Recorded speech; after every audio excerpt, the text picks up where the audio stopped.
everyone, welcome back. Let's make some vegan chow mein, which can be easily done at home using some simple ingredients. First, we're going to make the sauce.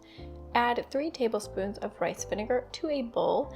Make sure that your rice vinegar does not have sugar. This green kind does not, the orange kind does, so just be mindful of it.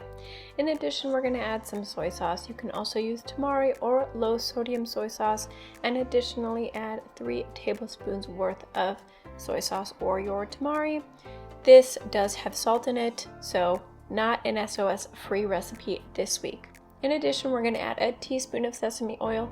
This is completely optional. You can omit it if you prefer. And last but not least, we're going to add some vegetarian oyster sauce. I will leave this sauce linked in the description. I got it off of Amazon. I found it through a reference of a different vegan plant-based cookbook, and it has worked like a charm. So I really enjoy it and I recommend it. In addition, because this is an Asian dish, Chinese specifically, I'm pretty sure we're going to add cornstarch, because cornstarch is like the basis of so many Chinese dishes, or at least Chinese American dishes, and it just makes it texturally delicious and gives you that sort of takeout vibe. Now we're going to boil some noodles. I use these organic Chinese lo mein ones that I got at my neighborhood Ralph's. Be sure to use your favorite kinds of noodles. Let me know in the description the ones that you like to use, because these were good, but they're definitely not as good as the ones that takeout restaurants use.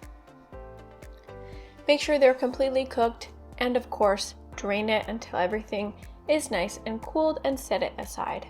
In a wok or a large skillet, we're going to add 1.5 teaspoons of fresh minced ginger in addition to 7 garlic cloves, reserving half for the end to top with some raw garlic. Add 1 cup of julienne carrots, some green onions in addition to mushrooms. You can use shiitake or button mushrooms, and give it a little season with black pepper. We're going to mix these up and ensure that they cook nicely and they're pretty reduced, but you don't want them mushy. Add 4 cups of green cabbage. You can alternatively use Napa cabbage, which is perhaps more traditional, and let the water come out of the cabbage just a little bit so it looks something like this. Now take all of those ingredients, set it aside, and steam 3 heads of broccoli, including the stems. The stems are super nutritious, so I like to include them.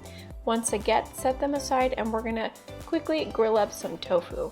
I just took some extra firm tofu, cut it up into some squares, and added a little bit of sesame oil to the wok, or you can alternatively just dry fry them, season with a little black pepper, set it aside. In the same wok, we're going to add half of the sauce to the bottom, let the cornstarch activate a little bit through the bubblies, whisk it, and add some of the noodles.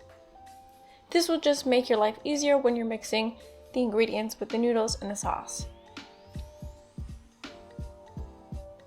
Add some of your veggie mixture with some tofu in addition to your broccoli, and do this sequentially until everything is used.